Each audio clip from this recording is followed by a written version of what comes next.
Nascido Jerome Lester Horwitz, no Brooklyn, Nova York, em 22 de outubro de 1903, o homem que se tornaria Curly Howard foi criado em uma família judia da classe trabalhadora. Em sua juventude, as personalidades dominadoras de seus irmãos mais velhos frequentemente o ofuscavam. Apesar dessa marginalização inicial, seu extraordinário talento cômico logo se tornou inegável. Longe dos holofotes, ele demonstrava uma postura reservada e tímida, mas a presença de uma plateia desencadeava uma metamorfose notável. No palco, ele cativava o público com sua brilhante capacidade de improvisação, exuberância infantil e maestria na comédia física. Sem formação formal em atuação, ele compensava isso completamente com um timing cômico impecável, instintos naturais brutos e uma dedicação inabalável em incorporar personagens ridículos. Antes de sua lendária trajetória com os Três Patetas, ele trabalhou em empregos ocasionais e participou de peças de teatro amador, aprimorando aos poucos as rotinas de comédia pastelão que se tornariam sua marca registrada.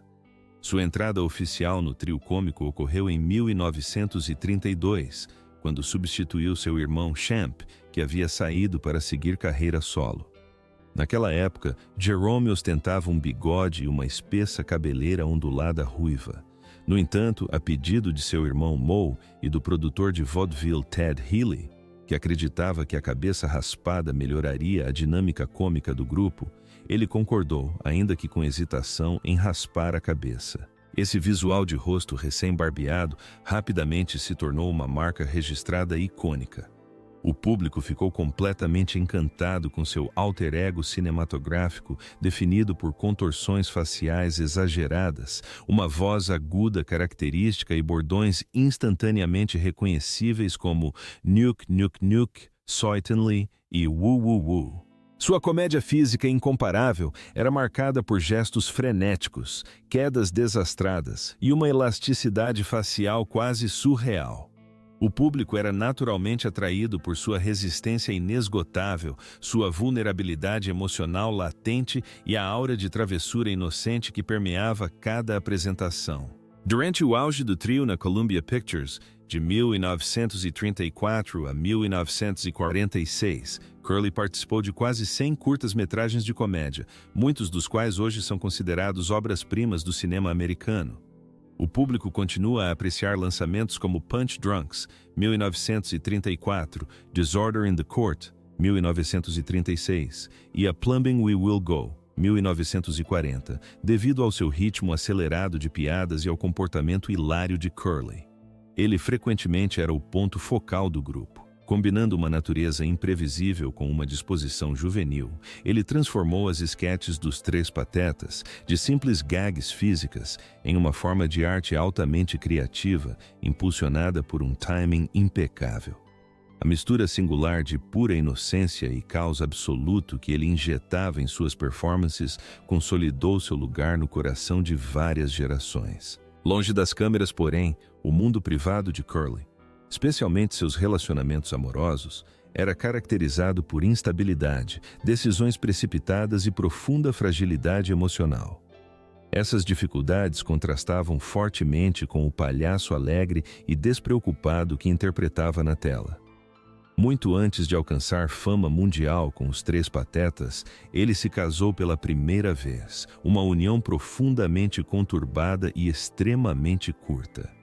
Terminando em divórcio após apenas 5 meses, esse relacionamento inicial serviu como uma sombria prévia da volatilidade amorosa que o perseguiria. Nessa época, Jerome ainda lutava para se firmar profissionalmente muito antes de seu brilhantismo cômico alcançar o público nacional. A rápida dissolução desse casamento supostamente o deixou profundamente cínico, estabelecendo um padrão ao longo da vida no qual ele buscava constantemente validação por meio de uma série de romances passageiros. Ele se casou pela segunda vez em 7 de junho de 1937, com Elaine Ackerman. A data tinha um significado sentimental especial, coincidindo com o 12º aniversário de casamento de seu irmão mais velho, Moe, e sua cunhada, Helen. Esse relacionamento teve muito mais importância, proporcionando a Curly um breve vislumbre da estabilidade doméstica que tanto almejava. Em 1938, Elaine deu à luz uma filha chamada Marilyn, a única filha de Curly durante esse período específico de sua vida. Mesmo com a chegada da bebê, o vínculo do casal se deteriorou progressivamente. Sobrecarregados por conflitos de personalidade fundamentais, pela imensa pressão de sua rigorosa agenda de filmagens e por sua crescente tendência a comportamentos erráticos, os dois se divorciaram em junho de 1940. Embora mantivesse contato com a filha, a separação de Elaine o devastou profundamente. Essa mágoa, sem dúvida, alimentou a grave deterioração emocional e física que o afligiu nos anos seguintes. Após esse segundo casamento fracassado, seu bem-estar geral entrou em declínio acentuado, que se intensificaria na década seguinte. Tendo sempre lutado contra oscilações de peso, ele começou a ganhar uma quantidade enorme de quilos extras, uma transformação visível alarmante que preocupou profundamente seus colegas de trabalho e familiares. Para piorar a situação, surgiu uma hipertensão grave, uma condição médica perigosa provavelmente exacerbada pela deterioração de seu físico e pelas pressões implacáveis da fama e das viagens. Em nítido contraste com a força da natureza incansável e jovial que interpretava nas telas, o homem real lutava contra a exaustão crônica, a pressão arterial altíssima e uma miríade de doenças concomitantes que o atormentariam até o fim de seus dias. As intensas obrigações associadas à atuação nos Três Patetas aceleraram ativamente seu declínio físico. Durante a Segunda Guerra Mundial, as filmagens do trio eram interrompidas por cerca de 7 meses por ano. Nesses períodos de pausa, eles se dedicavam a entreter as tropas americanas, embarcando em turnês ao vivo para elevar o moral. Essas excursões exigiam que eles percorressem os Estados Unidos e viajassem internacionalmente, submetendo os artistas a ambientes imprevisíveis, deslocamentos exaustivos e a tarefa desgastante de apresentar vários shows por dia. Embora tivessem a intenção de animar os soldados, essas apresentações se mostraram incrivelmente desgastantes. Isso era especialmente verdadeiro para Curly, cuja saúde já estava debilitada. Como ele carregava o fardo mais pesado da comédia física do grupo, executando quedas violentas, saltos bruscos e movimentos hiperativos, as apresentações castigavam severamente seu corpo, que se deteriorava rapidamente. Quando não estava se apresentando, Curly enfrentava a expectativa de sobriedade, em grande parte devido à proibição inflexível de Moe ao consumo de álcool durante o expediente. Como empresário não oficial e disciplinador rigoroso do grupo, Moe reconhecia que manter o profissionalismo absoluto era vital para sobreviver ao imenso estresse das turnês teatrais ao vivo. Embora Curly respeitasse as ordens do irmão enquanto trabalhava, ele rotineiramente se entregava aos excessos extremos assim que as cortinas se fechavam. Tornou-se figura constante em bares e casas noturnas locais, utilizando desesperadamente o álcool, refeições suntuosas e a companhia de mulheres como um escudo contra o profundo isolamento e a exaustão extrema causados pela fama. Suas aventuras noturnas frequentemente se estendiam até o amanhecer, agravando drasticamente sua insônia e acelerando sua deterioração física. Além de seus mecanismos hedonistas de enfrentamento, Curly ficou conhecido por suas decisões financeiras desastrosas. Apesar de receber um salário altíssimo graças ao sucesso dos Três Patetas, ele praticamente não tinha noção de responsabilidade financeira. Seus cheques desapareciam quase assim que eram descontados, esbanjados em bebidas alcoólicas de primeira linha, jantares extravagantes, joias finas e presentes caros para interesses românticos. Além disso, ele desenvolveu o hábito de comprar imóveis impulsivamente, sem considerar as consequências econômicas a longo prazo. Esse gasto excessivo habitual o levou à beira da ruína financeira diversas vezes. Ao perceber a gravidade da situação do irmão, Moe interveio, assumindo o papel de um gestor financeiro não oficial. Ele elaborou meticulosamente um orçamento rigoroso para Curly e assumiu a frustrante responsabilidade de declarar seu imposto de renda anual, garantindo que um nível mínimo de segurança financeira fosse preservado. Essa intervenção serviu tanto como uma solução logística crucial, quanto como uma demonstração profundamente comovente de devoção fraternal, destacando os fortes laços familiares que sustentavam o grupo de comédia nos bastidores. Em meio à turbulência implacável de seus assuntos pessoais, Curly abrigava um espírito profundamente gentil e empático, mais evidente em suas interações com os animais. Os cães lhe proporcionavam imensa felicidade e consolo, atuando como amigos fiéis que lhe ofereciam afeto incondicional.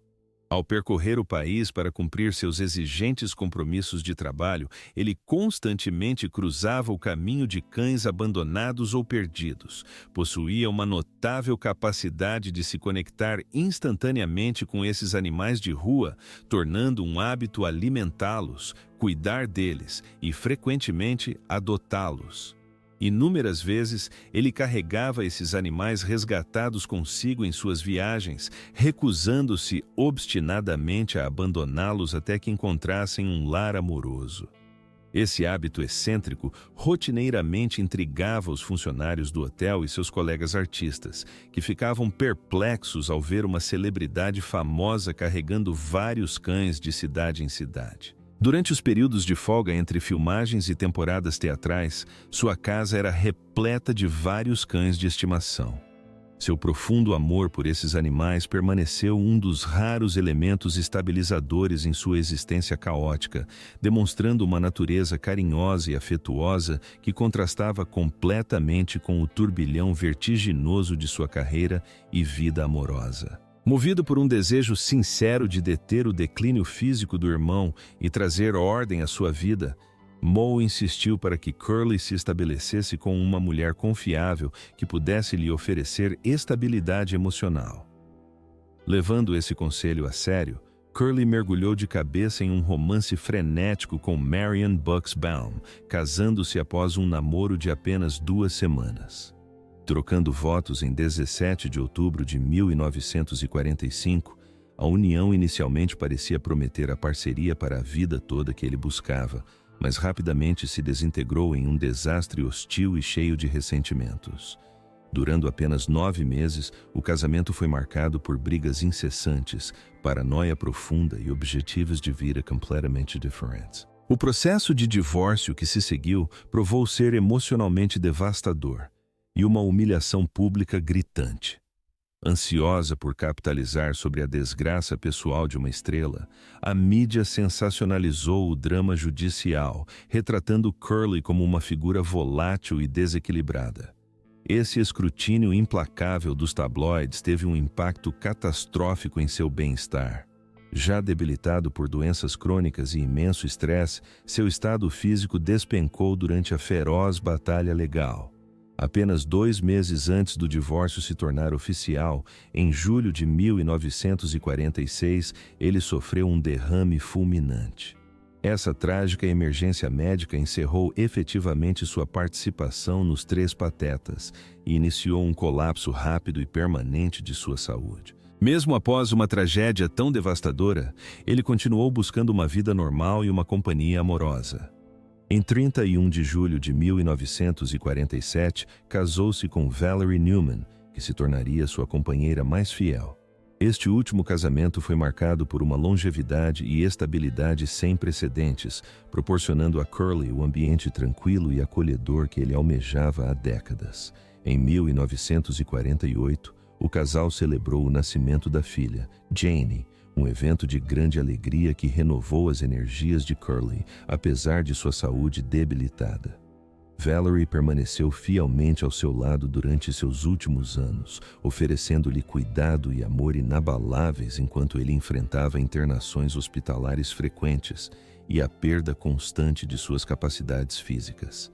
Em nítido contraste com seus relacionamentos anteriores desastrosos, esta fase final de sua vida pessoal foi construída sobre devoção genuína e cuidado recíproco. Eles permaneceram juntos até a morte dele em 1952, servindo como um final comovente e agridoce para um artista cujo gênio cômico incomparável escondia décadas de sofrimento físico e emocional agonizante. Por gerações, os aficionados da comédia clássica adoraram o personagem exuberante e extravagante de Curly Howard, o membro mais célebre do lendário trio de comédia pastelão. Seu falsete característico, giros vertiginosos e expressões exageradamente contorcidas levaram alegria a milhões, consolidando um legado de risos que perdura até hoje. Mas por trás das acrobacias hiperativas e do frenesi alegre de seu alter ego cinematográfico, jazia uma realidade profundamente sombria e trágica, oculta por anos por acobertamentos dos estúdios, distorções factuais e a determinação de Hollywood em proteger suas estrelas do escrutínio público. Hoje, graças ao surgimento de arquivos médicos anteriormente ocultos, cartas pessoais da família e documentos históricos, o véu que envolvia sua súbita deterioração mental e física foi levantado. A realidade que veio à tona é profundamente perturbadora e inegavelmente dolorosa. O homem nascido Jerome Lester Horwitz vivia em constante contradição. Longe das câmeras, era uma alma tímida e sensível que nutria intensas inseguranças quanto à sua aparência física e ao seu status no mundo do entretenimento, embora fosse indiscutivelmente o membro mais querido dos Três Patetas em seu auge. Enquanto o público o via como um palhaço encantador, seu círculo íntimo testemunhava um homem lutando contra graves crises de depressão, um isolamento devastador e profundos sentimentos de inadequação. As origens desse sofrimento estão muito mais claras agora, iluminadas por novas perspectivas sobre sua vida oculta, detalhes anteriormente suprimidos pelo estigma social e pela falta de documentação adequada. Numa época em que os problemas psicológicos eram envoltos em vergonha e incompreensão, suas ações imprevisíveis, mudanças repentinas de humor e o hábito de desaparecer do set de filmagem eram simplesmente descartados como efeitos colaterais da fama e do esgotamento. Análises modernas, no entanto, revelam que esses eram indicadores gritantes de aflições muito mais profundas. Profissionais médicos contemporâneos que revisaram seu histórico sugerem que ele provavelmente sofria de uma condição neuropsiquiátrica não diagnosticada, como o transtorno bipolar. Isso foi, sem dúvida, agravado por sua grave dependência do álcool, um mecanismo de enfrentamento conhecido que ele utilizava desesperadamente para automedicar sua angústia psicológica. Essas descobertas fornecem um contexto devastador para seus últimos anos, um período definido por um declínio cognitivo e físico aterrador. Em 1946, com apenas 42 anos, um derrame catastrófico o atingiu durante as filmagens do curta-metragem Half-Wits Holiday, encerrando instantaneamente sua carreira como membro ativo dos Três Patetas. Embora inúmeros admiradores tenham presumido que se tratava de um evento isolado, desencadeado por maus hábitos e estresse, pesquisas minuciosas indicam que ele vinha sofrendo de ataques isquêmicos transitórios ou mini-derrames há anos. Tragicamente, esses sinais neurológicos cruciais foram ignorados ou interpretados erroneamente. Talvez o mais perturbador seja o tratamento insensível que ele recebeu do sistema de estúdios da Columbia Pictures durante esse período. Em vez de lhe fornecer cuidados médicos essenciais ou conceder-lhe o descanso adequado, o estúdio o forçou impiedosamente a continuar trabalhando enquanto ele fosse fisicamente capaz, temendo que a lucratividade do trio diminuísse em sua ausência. Memorandos internos da empresa daquela época revelam uma apatia assustadora em relação ao seu bem-estar, sugerindo que os executivos simplesmente o apoiavam para que ele terminasse outro filme ou escondiam sua doença para evitar preocupação pública. Embora seu irmão Moe tenha lutado bravamente por ele nos bastidores, sua influência era severamente limitada contra um sistema projetado para valorizar o lucro acima da vida humana. Após o grave derrame, Curly passou seus últimos dias mergulhado no anonimato, alternando entre hospitais e breves estadias com a família. Tentou um único retorno com uma participação relâmpago no curta-metragem de 1947, Hold That Lion. Mas o vibrante ator que outrora eletrizava o público estava reduzido a uma figura frágil e desorientada, visivelmente envelhecido além de sua idade. Derrames subsequentes o deixaram incapacitado. Quando faleceu em janeiro de 1952, aos 48 anos, o mundo já havia praticamente esquecido o homem que tanto nos proporcionou risos. Sua morte foi noticiada pela imprensa, mas faltou-lhe as grandes homenagens e o imenso respeito que suas monumentais contribuições realmente mereciam.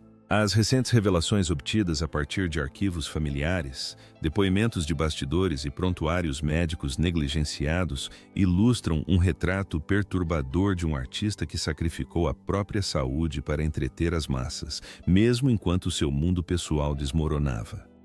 Curly Howard era muito mais do que um humorista esquecido pela história. Ele era um ser humano profundamente vulnerável, traído por uma indústria totalmente despreparada para cuidar dele. O suposto mistério de sua trágica morte já não é mais um segredo. Em última análise, trata-se de uma história de negligência médica, estigma social e as consequências fatais do estrelato em uma época que exigia riso a qualquer custo. No fim, desvendar a realidade de seus últimos dias não oferece o consolo que seus admiradores poderiam ter esperado. Em vez disso, nos obriga a confrontar a verdade angustiante que se esconde por trás da comédia, que os indivíduos que trazem mais alegria ao mundo podem sofrer em absoluto silêncio e as pessoas mais engraçadas frequentemente escondem a dor mais profunda.